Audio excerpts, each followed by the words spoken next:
C'est un stop net. Sa carrière s'arrête sur le carton rouge.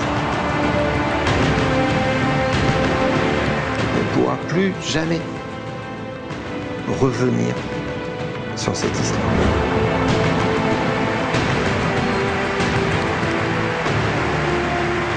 Une Coupe du Monde, c'est quelque chose. Hein.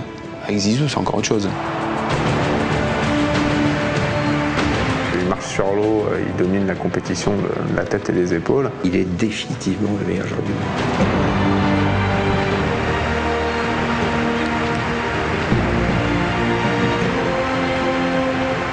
Et je me dis, mais ce mec, il est plus humain.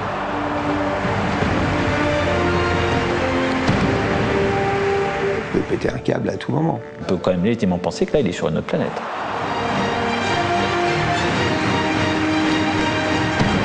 Et je pense qu'il a en lui ce que disait Aimé Jacquet, c'est-à-dire un fond de violence face à l'injustice. Quand on a 14 cartons rouges, il n'y a plus rien d'obscur.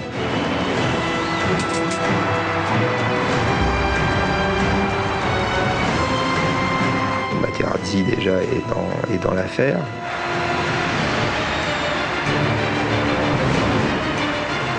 Je me dis, si tu n'arrives pas à le réduire, il est mort, il sort.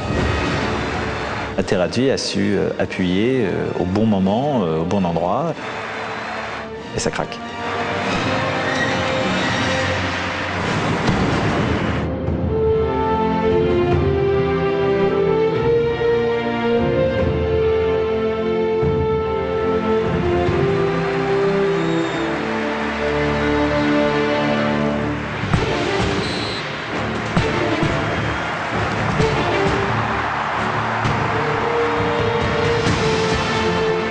Berlin, 9 juillet 2006, finale de la Coupe du Monde.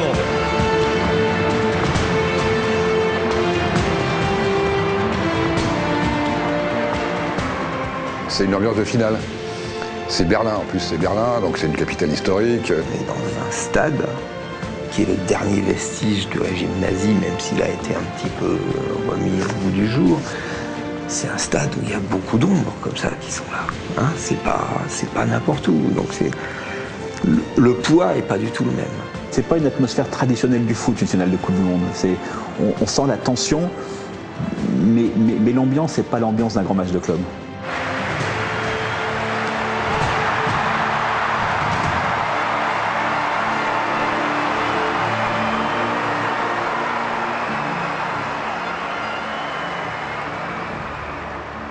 Zinedine Zidane, regard dur, fermé, concentré.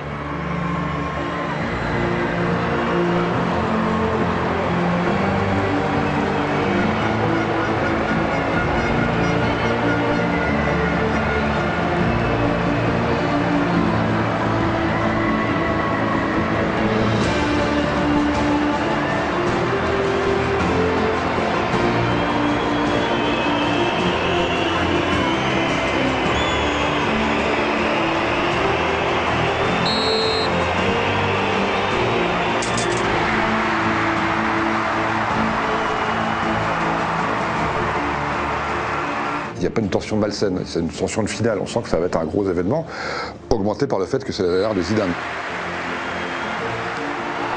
Tous les joueurs se connaissent très bien, c'est-à-dire que de mémoire, je ne sais pas, il doit y avoir la moitié des joueurs qui sont sur le terrain des 22 qui ont joué à la Juventus ensemble. Donc c'est quasiment une équipe où tout le monde se connaît, quoi. Ils se connaissent tous par cœur.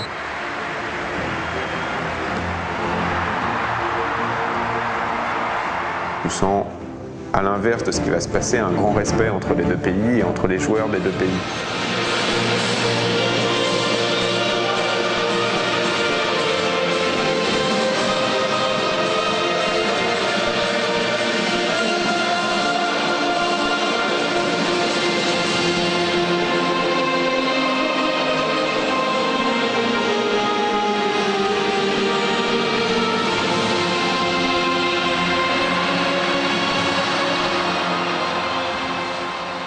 C'est la dernière Coupe du Monde, le dernier match de Zinedine Zidane, l'heure de l'ultime triomphe. On sait que c'est son dernier match. On sait que c'est son dernier geste. On sait qu'après, il n'y a plus rien. Il n'y a plus rien. Mais là, pour le coup, jusque-là, on avait dit c'est peut-être le dernier match de la carrière de Zinedine Zidane. Et là, on le sait. On sait que c'est le dernier et c'est une finale de Coupe du Monde. C'est une dernière ligne fantastique à écrire et on est tous comme ça avec le stylo en l'air et on attend de voir.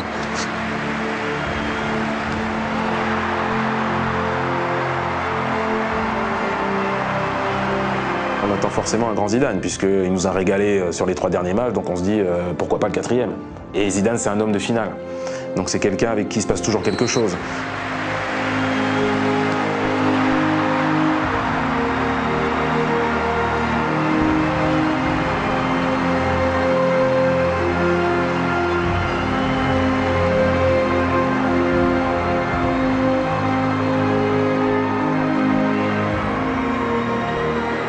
S'il gagne cette finale, encore une fois, c'est l'égal de Pelé. C'est-à-dire qu'il y a Pelé, et après il y a lui, il y a Maradona, et puis c'est tout. Les autres, c'est pas le même étage. C'est de la littérature. Voilà. C'est du roman qui est là en train de s'écrire.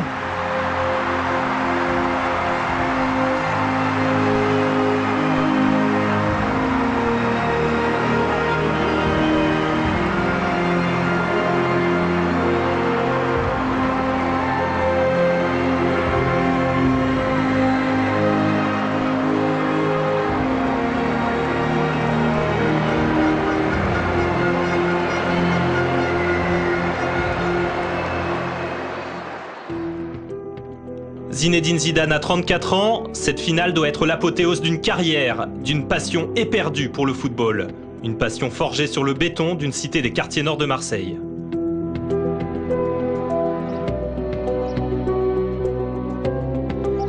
C'est une famille très unie, qui vit à la cité de la Castellane, à Marseille, qui n'est pas une cité facile, mais qui est une cité d'un grand bonheur, parce que dans la grande cour, Zidane joue au football, quoi. À chaque fois qu'il voyait un match à la télé, le lendemain, en bas de l'immeuble, il essayait de refaire le même geste. Donc simplement, par rapport aux autres, il a à l'évidence eu un talent d'imitation absolument fantastique. Il va inventer une gestuelle, il va inventer des gestes qui n'appartiennent qu'à lui, qui ne sont pas forcément dans l'efficacité, alors que le football est le sport de l'élite, et donc le sport de l'efficacité la plus efficace. Et lui est à la fois dans l'esthétique et dans l'efficacité. Ça avait vraiment l'air d'être une enfance heureuse, au milieu de ses frères, au milieu de sa sœur, avec des parents très proches et qui ne laissaient pas passer grand-chose. Oui, très clairement, tout ce qu'il a vécu enfant en a fait ce qu'il est devenu plus tard. Lors d'un match avec Septem, son club de l'époque, Zidane joue à Saint-Raphaël. Libéraux ce jour-là, Jean Varro le repère. À 15 ans, le futur champion du monde quitte pour la première fois sa famille pour l'AS Cannes. La première rupture un peu familiale importante, on sait que dans le foot, c'est souvent un moment très difficile à passer, que l'adolescence, l'éloignement peut provoquer des échecs sportifs. Pardon, pour lui, ça n'a pas été le cas. Ça a été dur parce qu'en fait, il n'a jamais vraiment eu confiance en lui. Il se trouvait trop jeune parmi des personnes hyper expérimentées, donc il s'est toujours trouvé un petit peu à l'écart, un petit peu réservé, bien que tout le monde a toujours été très gentil avec lui. Tout le monde lui a donné des conseils, mais il se sentait quand même un petit peu jeune. À un moment donné, je crois que ce qui vous permet d'aller au-delà justement de ces séparations familiales ou de tout ce qui peut être de l'ordre du sacrifice, c'est justement que vous avez un objectif qui est extrêmement excitant, qui est extrêmement motivant et pour un jeune garçon, il n'y a pas grand-chose qui vous fait plus rêver que de devenir champion de football et de jouer dans des stades immenses. Et je crois que c'est surtout ça. Et puis peut-être aussi le sentiment que vous avez trouvé un vecteur, vous avez trouvé quelque chose qui va vous permettre de rendre votre famille fière, justement. Donc c'est de renvoyer renvoyer la balle. À Cannes, loin de ses parents, le jeune Zidane découvre, heureusement pour lui, un autre cocon. Des gens auxquels il restera intimement lié. Il était très bien accueilli à Cannes par une famille d'accueil avec laquelle il a toujours gardé le lien, parce que le recruteur de Cannes, M. Varro, l'a entouré aussi de beaucoup d'affection et croyait vraiment toujours en lui. On lui trouvait des défauts, quoi. On ne gardait pas les pieds. C'est différent. Il avait des pieds magiques. Des pieds magiques. Ça, c'est formidable. Il s'occupe de lui, qui va le découvrir, et qui meurt pendant la Coupe du Monde 2006. Et là, il y a une faille qui s'ouvre, qui est quelque chose de considérable et qu'on n'a sûrement pas mesuré à sa juste valeur. C'est l'homme qu'il avait, c'est l'homme en qui probablement il avait le plus confiance à part son père. Des attaches fortes, Zinedine Zidane en noue aussi à Bordeaux, le club qu'il rejoint en 1992. Là-bas, il rencontre Christophe Dugarry et Vicente Lizarazu. Ils deviennent inséparables, se forgent ensemble un début de palmarès. 1996, quart de finale de la Coupe de l'UEFA contre le Milan AC. C'est l'extase, quoi. C'est la référence, je crois. C'est le plus bel événement je crois qu'on peut dire du siècle pour les gens de Bordeaux. C'est quelque chose d'exceptionnel. Je crois que je vis au niveau de l'émotion quelque chose d'aussi grand, aussi fort. Et au moins que le soir où on est remonté en première division, c'était quelque chose. Il y avait un vrai talent, il y avait déjà la relation technique à trois entre Lizarazu, Dugarry et Zidane un petit peu sur le côté gauche. Il y avait des bons joueurs partout et il y avait encore la trace du génie de Zidane tout au long de la saison. Milan avait gagné 2-0 et Bordeaux va gagner 3-0. Zidane va faire 2 passes décisives, Dugarry va marquer 2 fois.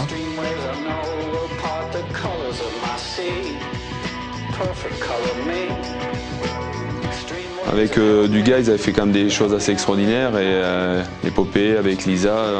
Enfin voilà, il y avait des jeunes potes, on va dire, qui jouaient ensemble et qui avaient fait des exploits, notamment face au Milan. Des potes qui vivent aussi ensemble en équipe de France. 17 août 1994, première sélection de Zidane en équipe de France face à la République tchèque. Il entre en cours de jeu. La France est alors menée 2-0. C'est une entrée totalement magique. La République tchèque est l'une des meilleures équipes du monde. C'est à Bordeaux, donc c'est là où il joue. Hein, voilà. Et Zidane va marquer 2 buts exceptionnels.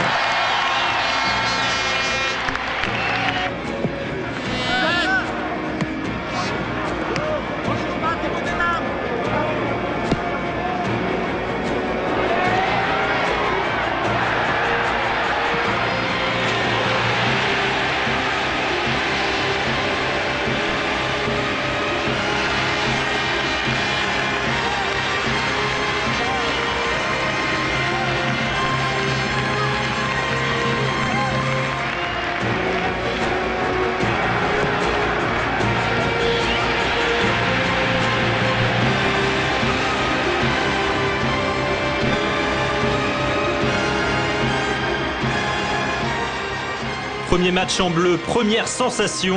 Zidane 2, République tchèque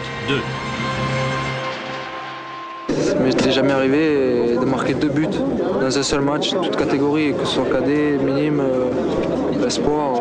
Donc 2 buts, c'est beau. Sa rentrée, en fait, marque un destin. Personne ne pouvait penser que ce joueur-là, qui marquait peu en championnat, qui a toujours peu marqué en club, marquerait 2 buts en une mi-temps dans le stade où il jouait en club pour sa première sélection en équipe de France. Et là, tout de suite, le phénomène est parti de là. C'est littéralement incroyable pour un jeune homme, après tout, qu'on connaît peu, quoi, qu'on connaît peu encore. Et on sent que quand il le veut, ou quand il le faut, on sent déjà que ça peut être le buteur des grandes occasions. C'est encore le temps de la fraîcheur et de l'insouciance. Mais les choses vont vraiment changer quand Zidane arrive à la Juve en 1996, après un Euro médiocre. Zidane à la Juve, c'est une assez belle histoire parce qu'il arrive après l'Euro 96 où il n'a pas été bon du tout, après qu'il ait eu son accident de voiture. Donc il arrive, il a pas mal de pression.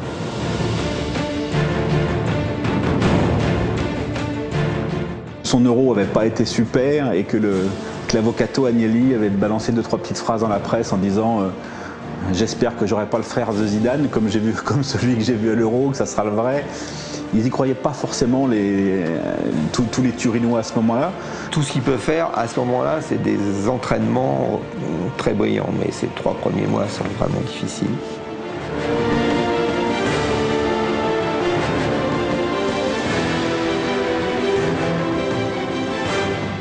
Ils l'ont fait beaucoup courir, beaucoup travailler, et vraiment il a agrandi son volume d'expression et son volume sur le terrain. Et c'est vrai que, comme Didier Deschamps, on les a vus évoluer en de superbes athlètes.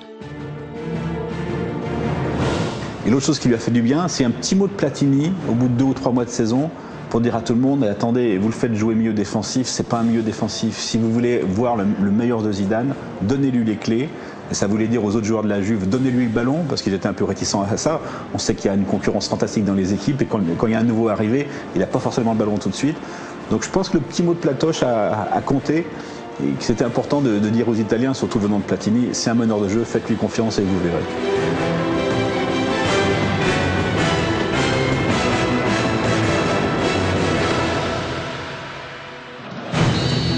C'est donc là-bas, en Italie, que Zidane apprend vraiment ce qu'est la pression, ce que sont les responsabilités. Et les responsabilités de capitaine Zidane sont évidemment énormes dans cette finale de Coupe du Monde. L'entrée en matière est musclée. Les Italiens rentrent déterminés, très déterminés, parce qu'il faut se souvenir que la première action, c'est un tacle énorme, enfin c'est pas un tacle, c'est un tampon, comme on dit ça au rugby, de Cannavaro sur Henry. Donc on est tout de suite dans le vif du sujet, c'est-à-dire que bon, on ne s'est pas embrassé, on ne s'est pas salué, c'est une finale, donc on va se respecter, on ne va pas se faire de coups trop tordus, mais ça va être chaud.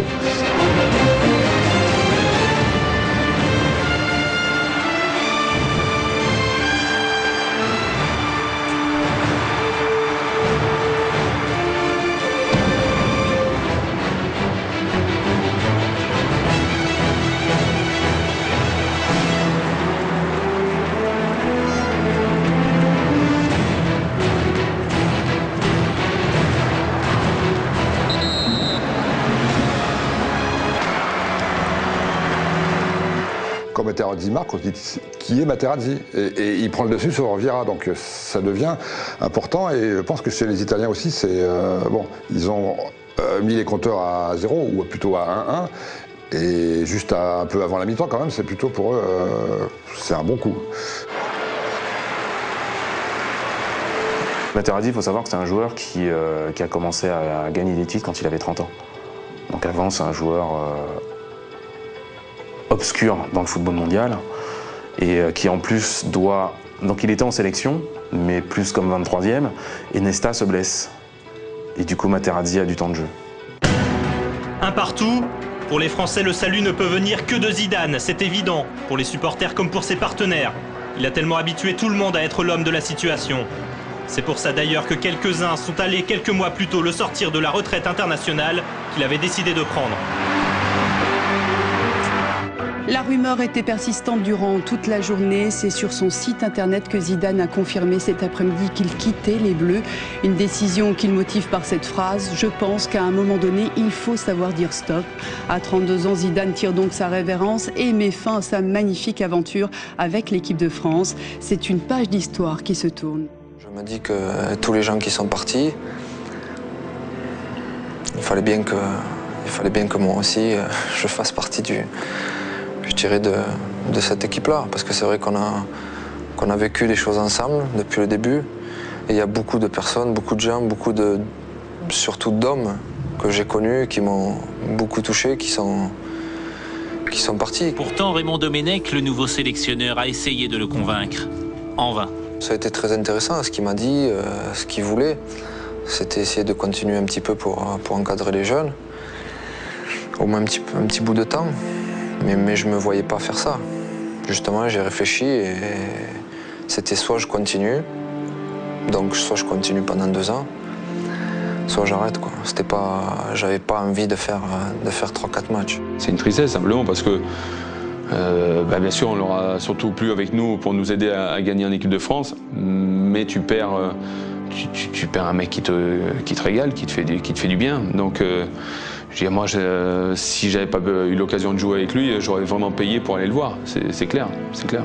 Mais j'étais pas tellement surpris parce que de toute façon, après la Coupe du Monde 2002, sur 1 ou 2 déplacements, notamment le premier déplacement de l'Air Santini en Tunisie, on le voyait un peu tout seul dans l'avion. Dugarry lui manquait, Candela lui manquait, il avait l'impression de ne plus avoir ses amis habituels. Et je pense que pour lui, ça n'a plus tout à fait été pareil à ce moment-là.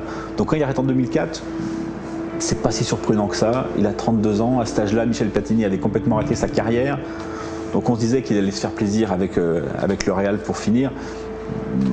Mais ce qui a pesé aussi, c'est que le plaisir n'était pas au rendez-vous et qu'il a voulu regoûter autre chose. À l'époque, c'est Olivier Margot qui va recueillir les confidences de Zinedine Zidane. Sur le moment, il a du mal à comprendre ce qui motive cette décision.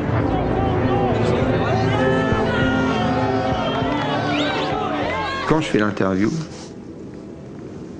il dit jamais qu'il arrête l'équipe de France.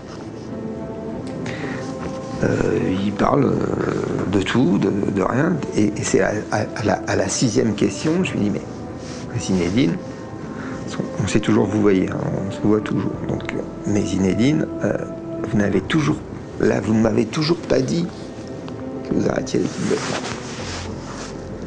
Et là, je vois bien que c'est un type qui ne veut pas s'arrêter, qui ne veut pas. Donc il se passe quelque chose, il est au bord des larmes pour le dire, il le dit, il est au bord des larmes. Il me dit, oui, ma femme ne veut pas, mes fils ne veulent pas, mes agents ne veulent pas, mes frères ne veulent pas. Je dis, mais pourquoi vous le faites? Non, ça y est, mon temps est passé. Enfin bon, on sent bien qu'il se passe quelque chose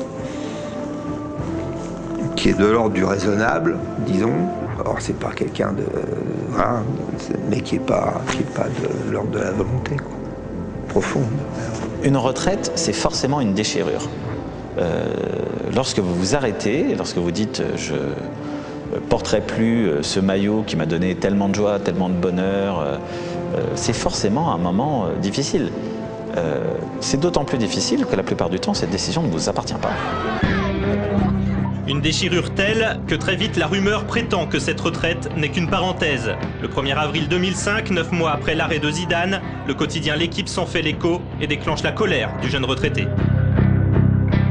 Il le dément, je crois que c'est la seule fois où on s'est vraiment engueulé au téléphone. Mais bon, maintenant il y a prescription, et donc il me dit, mais ça vous n'avez pas le droit de le dire, vous savez très bien pourquoi je ne vais pas revenir, parce qu'il y a Domenech. Voilà. Ce qui est clair, c'est qu'il ne veut pas revenir tout seul. Il ne veut pas être celui qui revient et qui s'approprie la nouvelle équipe de France et qui fait 0. Il a toujours eu besoin à la fois d'être le chef et à la fois de mettre des gens devant lui. Et en fait, il va revenir 2 mois plus tard, 3 mois plus tard. C'est le retour de Zidane en équipe de France. Le champion du monde vient de l'annoncer sur son site internet. Il sera sur le terrain dès le 17 août prochain pour le match amical entre la France et la Côte d'Ivoire. Un an après avoir quitté les Bleus, il revient sur sa décision. Il veut aider la France à se qualifier pour la prochaine Coupe du Monde en Allemagne. L'équipe de France est en échec. Elle multiplie les 0-0. Elle est en passe de ne pas se qualifier, quoi, pour la Coupe du Monde de 2006. Lorsque vous voyez votre pays en difficulté, sombrer, se dire ne va pas se qualifier pour la Coupe du Monde, et vous savez que vous pouvez l'aider, et vous savez que tout un peuple attend votre tour, et voilà, c'est du pulsionnel encore une fois. C'est pas forcément logique. Bon je vais retourner, je vais aller les aider, je vais aller aider mes copains, et je peux pas rester là dans mon canapé à les regarder sombrer. Qui revient quand même pas dans des circonstances faciles, hein, parce qu'on a besoin d'un sauveur, d'un guide. L'équipe de France n'est pas très bien, il manque de cadre, manque de... Et Zizou. Et alors là, un jour, le nom Zizou est sorti, Zidane. Ah bah là, tu dis... Oh bah là, et puis tout le monde le pense à ce moment-là, c'est que même les journalistes, il y en a quelques-uns qui sont obligés d'être, on va dire, titillés, d'être un petit peu sceptiques, mais tout le monde attend que ça, pourvu qu'ils viennent, Alors pourquoi ce retour? Comment s'organise-t-il? C'est à Paris, lors d'une réunion secrète, que tout est décidé. On sait qu'il y a eu une réunion à l'hôtel Georges V au mois de juin, que Raymond Domenech les a laissés, ou plutôt eux ont évincé Raymond Domenech de la réunion. Il y avait Patrick Vieira, il y avait Claude Makélélé, Lilian Thuram, Zinedine Zidane. Ils ont parlé de tout, de qui aura le brassard, de comment il fallait revenir, à quel moment il fallait l'annoncer, par une télé, par un site internet. Ils ont vraiment tout couvert ça, et après ils ont demandé au sélectionneur de venir, et ils ont discuté, ils ont dit voilà ce qu'on veut faire. Zidane revient, mais il ne revient pas tout seul, avec Claude Makélélé en plus. C'est un pouvoir, c'est objectivement un pouvoir indiscutable qui revient. Pas Zidane, le seul Zidane. Là, l'équipe est sous contrôle, quoi. Au lendemain de l'annonce de son retour, les billets pour le match amical face à la Côte d'Ivoire sont vendus en moins d'une journée. L'espoir renaît. Zinedine Zidane revient, forcément c'est le personnage majeur de la sélection. C'est-à-dire que la faiblesse de l'équipe de France depuis un an, depuis que Raymond Domenech était sélectionneur, c'est qu'il n'y a pas de joueur dominant. C'est quand tu sais que tu as un mec comme lui dans une équipe, déjà l'équipe adverse, tu la sens déjà plus fébrile et moins sereine. Ça, il n'y a pas photo. Tu sais que sur n'importe quel coup de pied arrêté, il peut te la mettre là où tu veux, donc une force de frappe intéressante. Dans le jeu, il peut tout provoquer. Et nous, dans la confiance qu'il nous donne, c'est extraordinaire. Les Bleus sont 4e de leur groupe à 4 journées de la fin. 2 victoires et un match nul plus tard. L'équipe de France doit se qualifier en battant Chypre au Stade de France. Zidane est capitaine.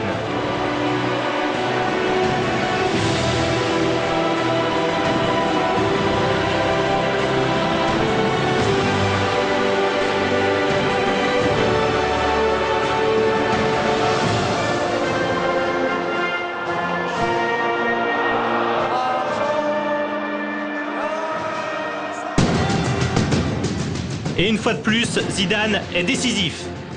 Un but d'abord.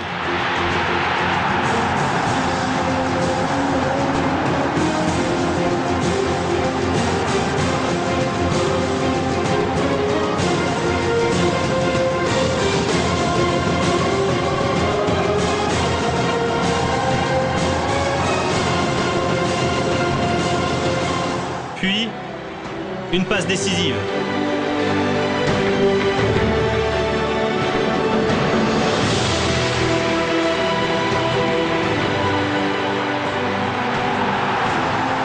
La France bat Chypre 4-0 et se qualifie pour la Coupe du Monde en Allemagne. Le comeback de Zidane est un succès.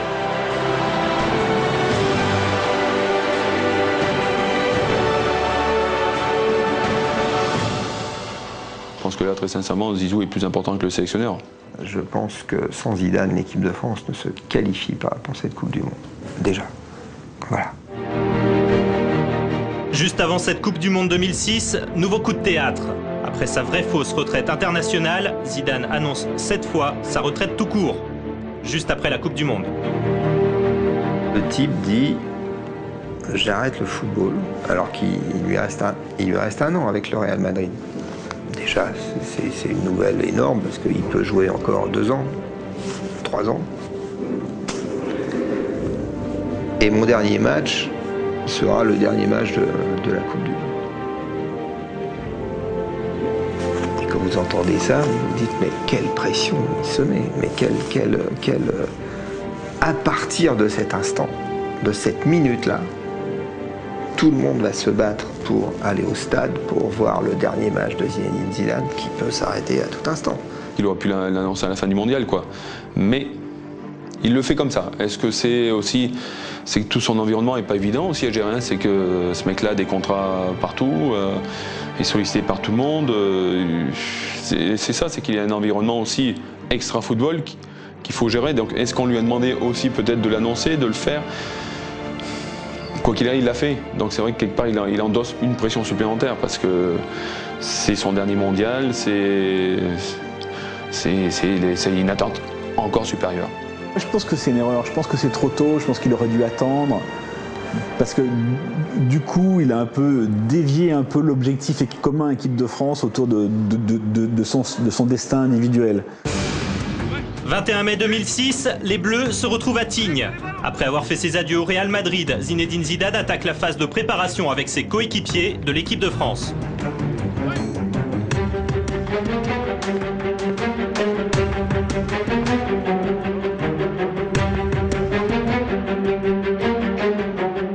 Il est d'une maigreur de paysan kabyle, quoi. On a l'impression que c'est l'homme qu'il sera dans 20 ans ou dans 30 ans. Et là, on a quand même un peu d'inquiétude.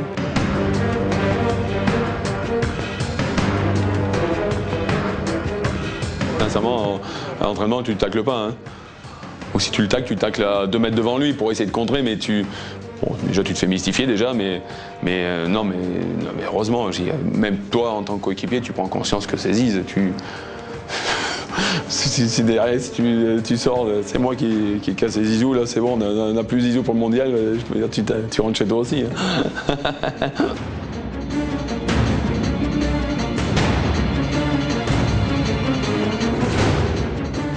On a a tous écrit que contre le Mexique au Stade de France, premier match de préparation, c'était le grand-père de Zidane qui avait joué.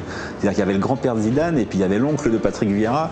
On sentait très bien qu'il a fallu quand même que les matchs amicaux montrent une petite montée en puissance, mais le premier match amical au Stade de France, encore une fois contre le Mexique, on s'est dit oula, soit ils ont fait une grosse préparation, soit ça va être très dur pour eux à cet âge-là.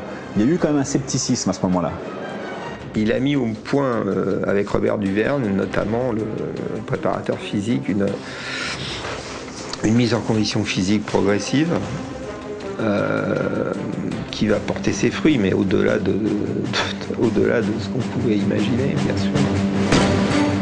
Zinedine Zidane est effectivement à la peine physiquement à l'entame de sa dernière Coupe du Monde. Pire, il prend 2 cartons dès les premiers matchs.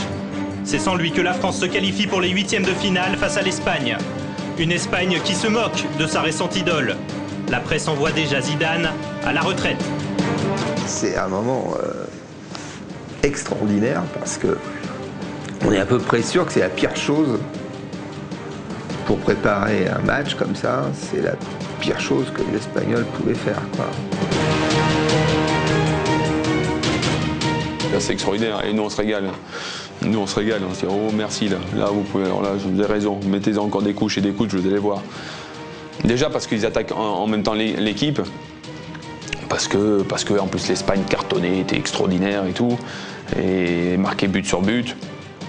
Donc c'est vrai que déjà une volonté de répondre défensivement à tout ça, mais en plus ils attaquent notre Zizou. Oh ouais non. Déjà nous on est frustrés, on est blessés. En plus, t'attaques pas notre capitaine, quoi. Non. Je pense qu'il fallait juste pas le réveiller. Ils ont fait tout ce qu'il fallait pour le réveiller. Encore une fois, c'est quelqu'un. On peut dire c'est un artiste, c'est un génie, mais c'est d'abord un compétiteur. Ces gars-là, c'est des compétiteurs fantastiques, qui ont un orgueil extraordinaire, qui veulent d'abord gagner avant de bien jouer. Et là, effectivement, il a été remonté pendant 2 jours comme une pendule.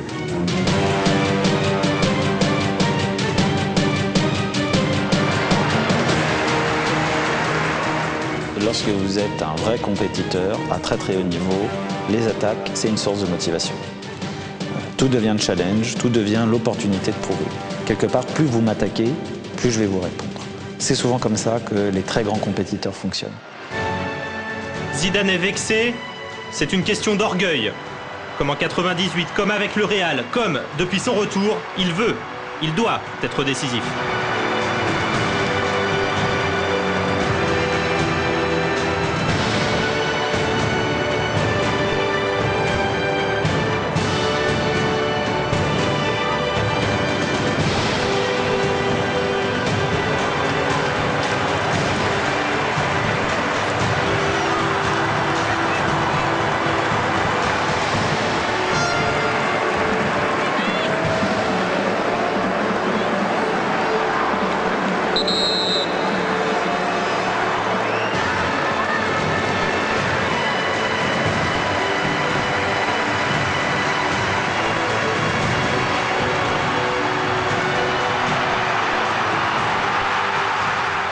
Zidane quand même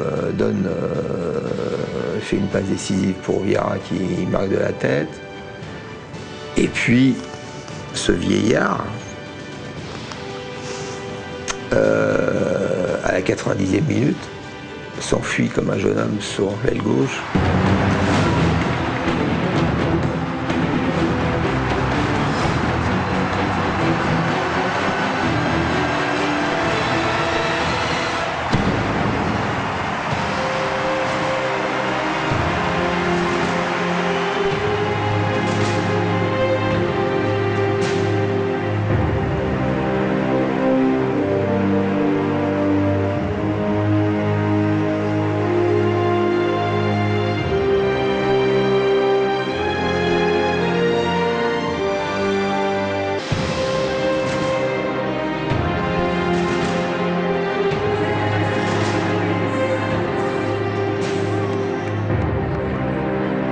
Son 3e but qui marque à Hanovre contre l'Espagne est vraiment symbolique de cette rage et de cette volonté de montrer à ses anciens amis ou à toujours ses amis qu'il fallait pas l'envoyer à la casse. En un match, on retrouve Zidane. c'est incroyable. Et là, tu imagines déjà les journaux, surtout aussi, tous ceux qui ont pu écrire sur lui. Manquer de respect avec un mec comme ça, c'est pas normal. C'est ce que je regretterai par rapport à Materazzi plus tard, c'est que tu t'adresses pas à un joueur comme Zizou, comme à n'importe quel autre joueur. Il y a un moment, normalement, on t'impose un certain respect, quoi. Donc, nous, on jubile.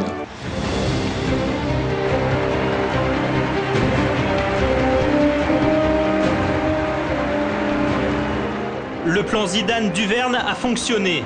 Physiquement, le Français est apte. Mentalement, il paraît intouchable. Décidé à montrer jusqu'au bout qui est le meilleur joueur du monde.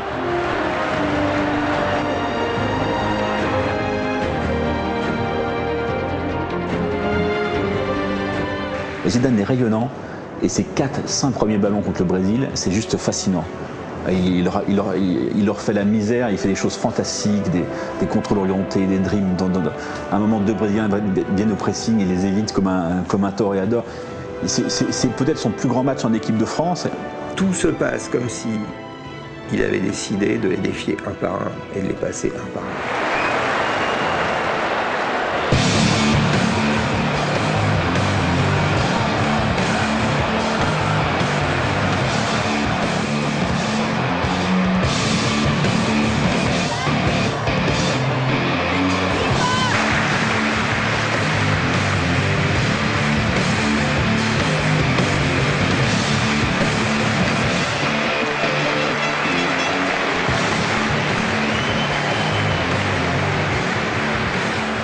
C'est quelque chose, qui est quand même très inhabituel chez lui. C'est-à-dire qu'il fait le spectacle. Mais le spectacle pour le spectacle aussi. D'habitude, c'est un spectacle utile. Et contre le Brésil, il va y ajouter, voilà, c'est champagne, caviar, voilà, vous allez vous régaler.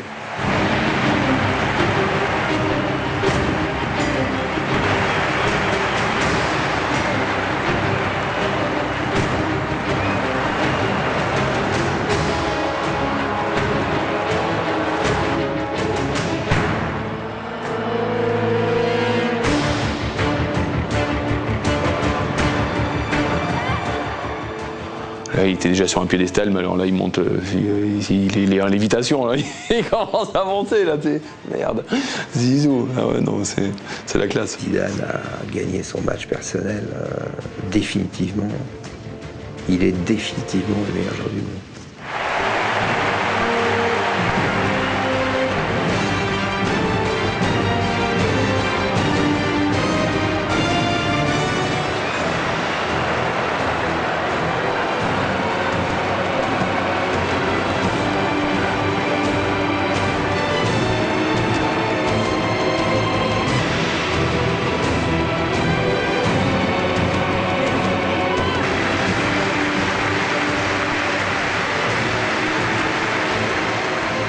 Sortir la perche qu'il a sorti physiquement, techniquement, faire ce qu'il a fait aux Brésiliens. Oh. Et tout ça avec respect, hein, sans arrogance. J'ai même les Brésiliens, ils acquiescent, bravo, respect, bon. Rien à dire, rien à dire. Au Brésil, c'est le match de sa vie. Il a toujours dit qu'il y en avait eu des meilleurs. Et je pense qu'il se trompe.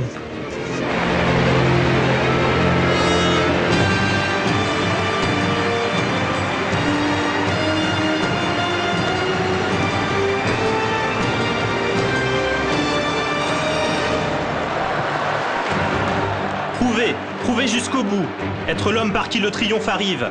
Des idées qui semblent tourner en boucle dans la tête de Zinedine Zidane. Demi-finale contre le Portugal, faute sur Thierry Henry dans la surface.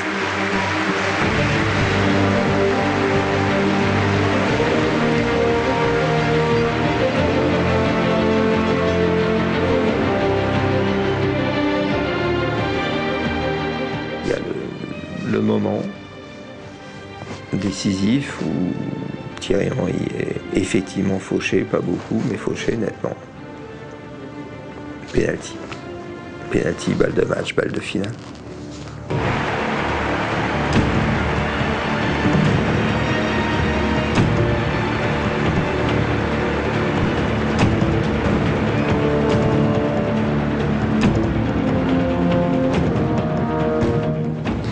Et là, c'est un duel de western, quoi. C'est Ricardo, le gardien portugais, est un spécialiste des pénaltys. Zidane tire toujours le pénalty sur la droite du gardien. Ricardo le sait. Donc il va s'élancer sur sa droite, c'est sûr. Zidane sait qu'il va s'élancer sur sa droite. Il prend quasiment pas d'élan et il tire sur la droite du gardien.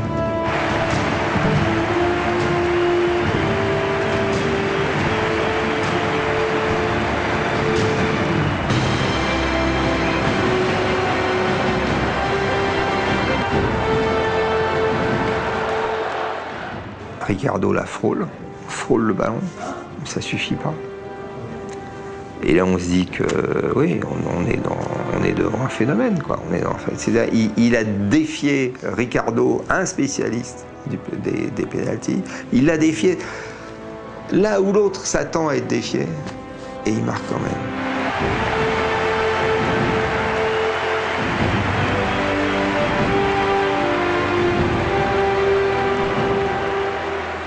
Plus vous montez le niveau d'enjeu, plus ça devient couperé, plus ça devient important, plus on voit les grands champions. On savait déjà que Zidane était de la race des plus grands champions, donc c'était absolument pas une surprise de le voir briller. Peut-être c'était une surprise pour certains qui croyaient qu'il avait plus ça d'un point de vue peut-être physique. Peut-être la surprise elle était là, qu'on ne pensait pas qu'il pouvait être encore à ce niveau-là. De toute évidence, il a été très intelligent, il a su se gérer, il a su se gérer aussi physiquement et il a réservé ses plus belles prestations pour les matchs les plus importants. C'est ça l'expérience aussi.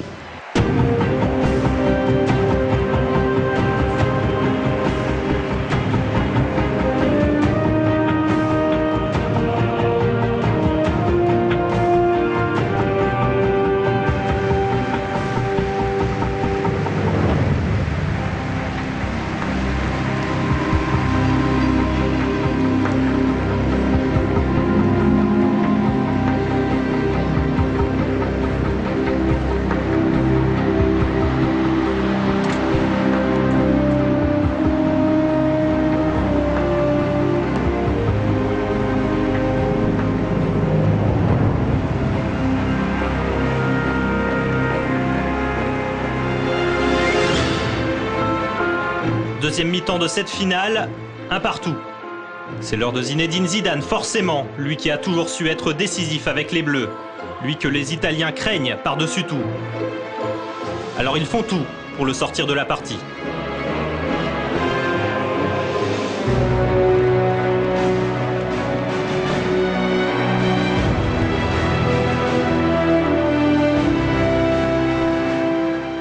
Cannavaro ne s'embarrasse pas, quoi. Plutôt que de jouer le ballon, il joue Zidane. Zidane retombe mal. Il reste au sol, ce qui lui arrive pas souvent. Et il montre qu'il a mal à l'épaule. Et sur les images télévisées, on verra bien que l'épaule n'est pas du tout dans sa configuration normale. Et il demande à être remplacé, quoi. C'est un duel à la Cannavaro, c'est-à-dire que bon, si on peut faire un duel et en même temps éprouver physiquement son adversaire, bon, il n'anticipe pas la blessure à l'épaule, mais oui, c'est un choc. Zidane, il fait le signe comme quoi il faut le remplacer parce qu'il sent qu'une épaule déboîtée, c'est quand même un peu un problème. Donc là, si vous me demandez ce que ça provoque chez les Italiens, évidemment, là, ça change un peu tout. Si Zidane n'est plus là, c'est quand même du bonus. Jean-Pierre Paclet, médecin de l'équipe de France, c'est lui qui accourt pour s'occuper de Zidane. Je me dis, si tu n'arrives pas à le réduire, il est mort, il sort. On fait signe aux banques qu'il faut qu'ils préparent quelqu'un à sa place.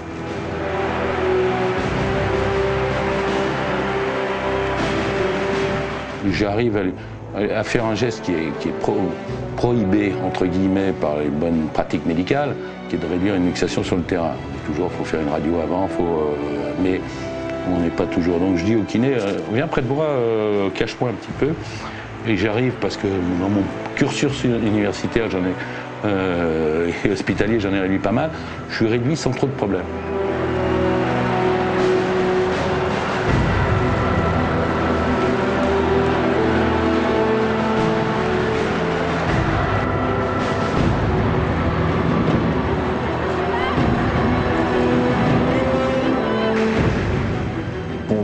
aussi mal et qui continue comme s'il n'y avait rien, alors que 3 jours après, il aura le bras en écharpe. On se dit vraiment, il est effectivement dans un état de concentration où il est vraiment plein d'adrénaline, quoi. Vous êtes dans un moment unique que très peu de gens, très peu de gens sur cette terre connaîtront, jouer une finale de Coupe du Monde. Donc entre l'adrénaline et l'émotion qu'il y a, certainement que ça vous aide à oublier la douleur. En tout cas, vous ne voulez pas sortir.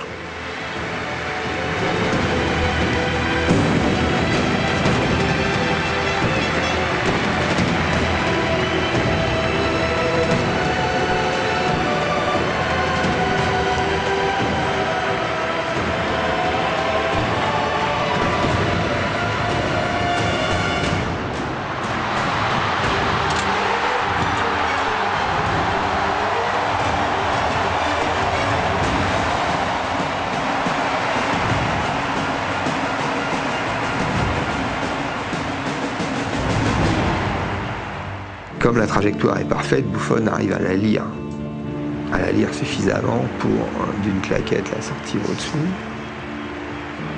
Il est fou furieux. Alors nous, on est placé de telle manière qu'on le voit un petit peu de côté. On le voit, il hurle. Il doit hurler à Buffon, je sais pas. Il doit.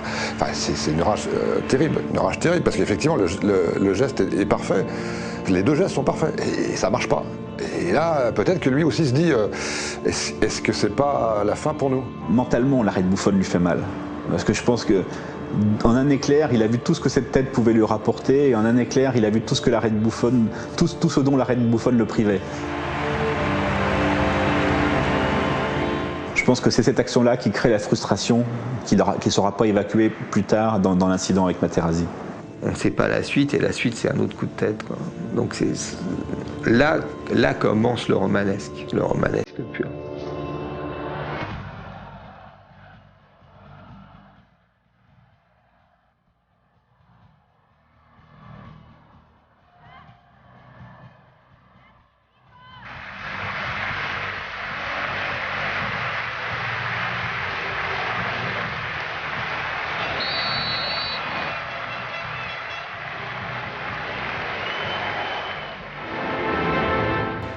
Il y a un coup franc, l'équipe de France joue la balle, on est à 80 mètres de ce qui va être l'action et tout le monde regarde l'action. Nous, on voit rien sur le coup. On comprend pas. Nous, on comprend pas sur le coup. Parce qu'en plus, le ballon était pour moi à ma gauche, on est sur le banc. Puis voilà, on sent une caméra, on sent un truc et on voit Materazzi par terre, donc on sait pas. On sait pas ce qui se passe. Le temps s'arrête complètement. Complètement. C'est incroyable. Parce que l'action se déroule effectivement de l'autre côté du terrain. Et moi, j'ai les yeux rivés sur l'action, mais vraiment. Et un peu sur mon moniteur. Je jongle entre les deux. Et à un moment, je vois Materazzi à terre. On voit Materazzi par terre, on voit des joueurs autour, on voit Trezeguet, on voit que les joueurs, contrairement à ce qui se passe dans une scène pareille où tous les joueurs normalement sont en furie, entourent le coupable, hurlent après l'arbitre et tout, les gens sont totalement incrédules sur le terrain aussi.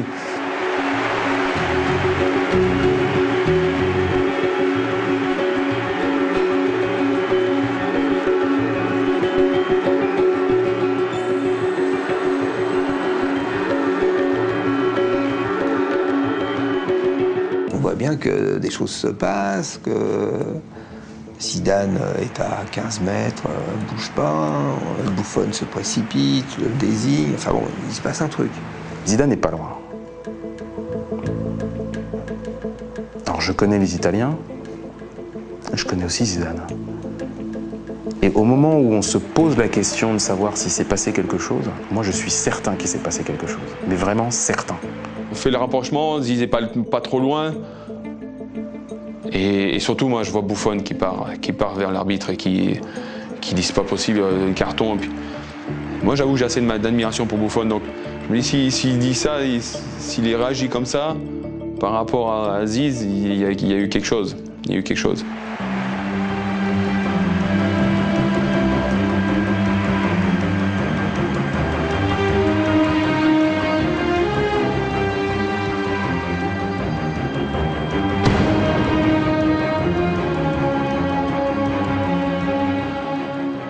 Je regarde tout de suite le juge de touche. Le juge de touche, a priori, n'a rien vu. Et après, effectivement, il y a une espèce de grand chaos au bord du terrain. Il ne fait absolument aucun doute que le quatrième arbitre a vu les images au bord du terrain et que c'est un des cas non dits d'arbitrage vidéo. Que quelqu'un lui a dit qu'il s'était passé quelque chose. Et la personne qui lui a dit ce qui s'était passé outrepasse le règlement. Puisqu'en fait, normalement, le règlement dit on ne peut pas informer l'arbitre de manière extérieure sur ce qui s'est passé. Donc il y a effectivement infraction au règlement de la FIFA. Et à ce moment-là, très vite, les ralentis montrent ce qui se passe.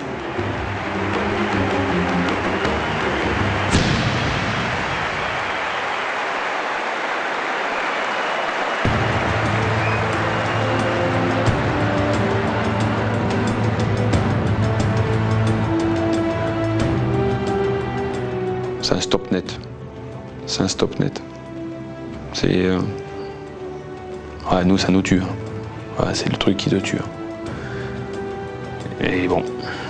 Manifestement, ils se sont tirés le maillot, l'un l'autre d'ailleurs. Enfin bon, c'est pas très clair. Zidane parle à Materazzi, Materazzi lui parle, et puis on sent bien qu'ils se chambent, quoi. Bon. Puis Zidane s'éloigne, il tourne le dos à Materazzi, il revient vers son camp. Puis il marche, puis l'autre continue à parler. Et là, brusquement, il fait demi-tour. Il se rue sur Materazzi. Donc évidemment, toute la question va être de savoir ce qui s'est passé. C'est toute l'histoire. Qu'est-ce qui a pu conduire Zinedine Zidane à mettre, pas à bas une carrière, mais sa réputation, en tout cas, son image, puisque ça fait 2 jours qu'il est célébré comme l'ange bleu, la planète entière s'incline devant lui et tout, donc ça lui ressemble pas du tout. C'est-à-dire qu'a priori, c'est un joueur humble, altruiste, et qui se met pas en avant. Et là, il fait tout le contraire. Materazzi parlait de sa mère et qu'il ait dit qu'elle crève. Savait-il qu'elle était à l'hôpital, quand même, pour un cancer? S'il le savait, c'est très fort, avec des guillemets partout. Et en tout cas, quand on connaît en Kabylie l'importance absolument fondamentale du poids et du rôle de la mère et du respect dû à la mère, voilà. Là, Zidane ne se contrôle plus. Il y a un trop-plein émotionnel, c'est trop. Il avait tellement de choses, je crois, dans sa tête, tellement d'émotions, positives ou négatives, mais il y avait juste trop de choses. Et Materazzi a su appuyer au bon moment, au bon endroit, et certainement que lui-même ne se doutait pas de cette réaction, et ça craque.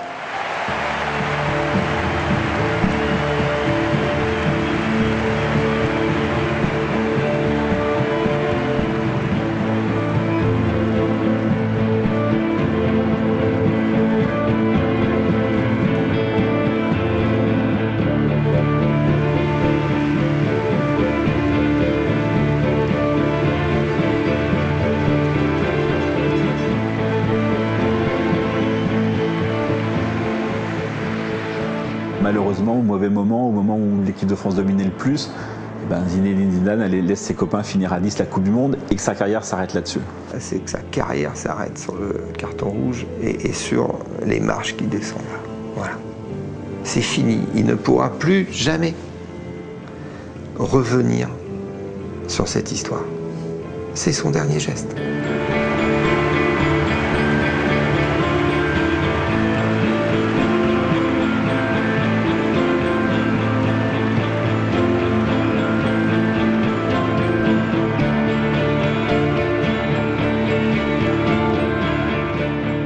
Il sort, il y a la Coupe du Monde, comme ça, il va vers la Coupe du Monde qui est sur son piédestal.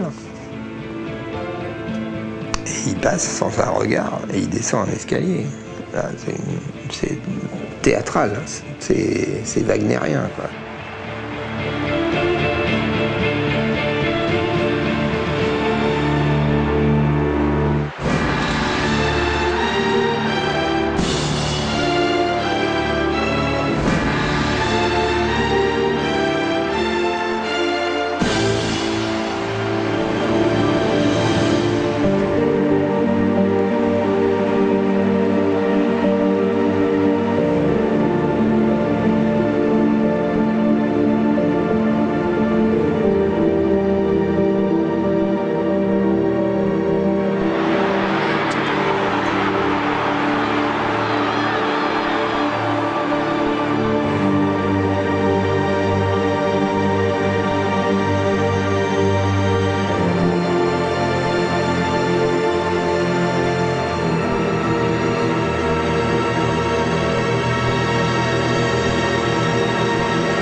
moi, comme téléspectateur, comme spectateur, comme supporter de l'équipe de France, je continue de lui reprocher son expulsion en finale de la Coupe du Monde 2006. Je considère toujours qu'il a abandonné l'équipe de France à ce moment-là, que s'il ne sort pas, il aurait été l'égal de Pelé, il aurait sûrement remporté une deuxième finale de Coupe du Monde.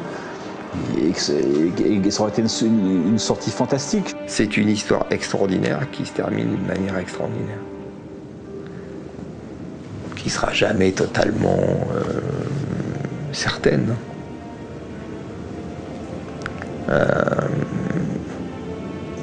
Mais voilà à quoi tient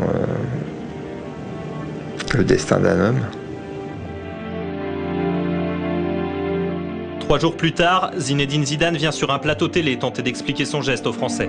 Est-ce qu'on peut déjà savoir s'il y a eu au cours de ce match, au fond, des tensions particulières? C'est-à-dire, quel était le contexte de ce match? Non, pas particulièrement. Je pense que comme une simple finale de Coupe du Monde, je crois que vous avez cette tension-là, cette pression-là, mais je crois pas qu'il y a eu, et même avant cette finale-là, des contentions entre des joueurs. Et il ne s'était rien passé avant justement ce qui s'est passé à la fin. Il ne s'était rien passé de spécial entre les joueurs. Il n'y a pas eu de mots particuliers. Il y a toujours, bon, évidemment, des échanges verbaux assez durs dans les matchs, mais là, il n'y en a pas eu particulièrement au fond. Ben, si vous voulez qu'on parle de ce qui s'est passé pour mon cas, c'est plus que des paroles. Je crois que quelquefois, il y a des paroles qui sont plus dures que certains gestes. J'aurais préféré, à la limite, prendre un coup de poing, oui, en pleine figure, qu'entendre certaines les paroles que j'ai pu entendre. Donc forcément, ma réaction est tout à fait... je ne suis pas là pour vous dire que ma réaction est digne. Je peux pas dire que c'est quelque chose de biais. Je veux simplement dire que pour avoir une réaction, il faut une provocation. Il faut regarder ce qu'il m'a dit et après...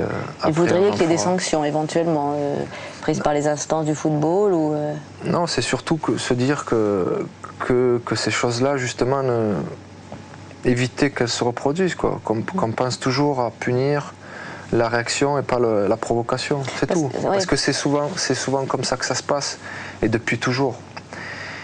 Est-ce que j'ai envie? Oui, parce que j'ai envie, oui, de me défendre. J'ai pas envie d'attaquer, je suis pas dans ce truc-là. J'ai simplement envie de me défendre, de me dire pourquoi toi, Zizou, tu as fait ça? Pourquoi? C'est parce qu'il y a eu cette provocation-là. Alors, comme je vous ai dit, je le répète, mon geste, il n'est pas faire. On vous a vu marcher assez tranquillement, au fond, et puis sans doute ces paroles aient été répétées, et puis vous vous êtes retourné. Et là... C'est ce qui s'est passé. Et pour vous dire que c'est pas quelque chose de calculé, parce que j'avais calculé mon coup, pensez bien que je suis à 10 minutes d'une fin de carrière. De la façon dont ça s'est passé, je vais peut-être terminer de la meilleure des façons. Donc je n'aurais pas pu faire ce geste-là. Et ce que je tenais aussi à dire, c'est surtout que ce geste a été vu par beaucoup de monde, par beaucoup d'enfants. Et ça, oui, ça je m'en excuse et je le dis haut et fort, je m'excuse auprès de tous ces enfants qui ont pu voir ce geste. Et au niveau de ces éducateurs qui justement éduquent ces enfants à leur montrer le bon et le moins bon, ce qu'il faut faire et ce qu'il ne faut pas faire. Et ça forcément c'est un geste à ne pas faire. J'ai des enfants aussi. Je peux pas vous dire que je suis fier de ce geste, mais en même temps, je le regrette pas, parce que si je le regrettais, ça voudrait dire que je donne raison à tous ces mots que cette personne m'a dit. Et ça, je peux pas l'accepter. Des excuses à demi-mot qui laissent à jamais un sentiment d'inabouti.